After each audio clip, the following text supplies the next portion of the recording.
In recognition of June as Gun Violence Awareness Month, District Attorney Darcel Clark hosted this 5K run, walk, roll event here at 161st Street and the Grand Concourse, where she was joined by survivors from the Bronx, including the family of Anjali Yambo, who was caught in a crossfire of bullets and died April 8th, and Eve Hendricks is the mother of 17-year-old Brandon Hendricks Ellison, who died of gun violence on June 28th of 2020. You heard those stories from the survivors, whether they're still here or they lost loved ones. They're all turning their pain into purpose, and they're here to bring awareness about what happened to their families so that it doesn't happen to others. We have to run, we have to jog, we have to do any and everything necessary to save our children, to give them the future they deserve.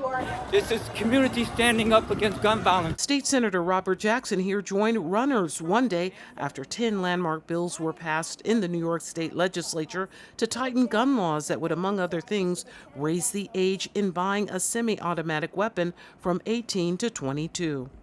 And there's about 9 other bills that talks about the type of ammunition, micro-stamping of that ammunition. All this in response to the horrific shootings in Buffalo, New York, and in Uvalde, Texas. This is a national crisis. We're seeing mass shootings all over. The Yankee Organization also joined the cause, providing all who crossed the finish line with 2 complimentary Yankee tickets, and Carolyn Hehir was among those looking forward to a game while taking a stand against violence. I grew up in New York City, I grew up in the Bronx, and I very much grew up with the mentality that the only people who have guns are cops and the criminals.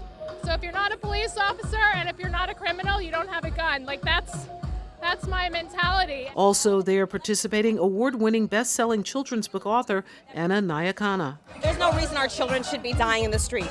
There's no reason why mothers should be shot in the street. There's no reason that there should be senseless killing and crime, right?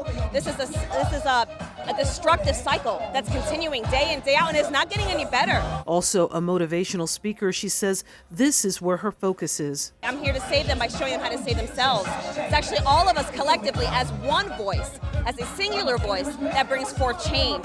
In all, there were over 300 who participated in the event to bring awareness and prevent future harm to communities near and far. For BronxNet, this is Arlene Mukoko.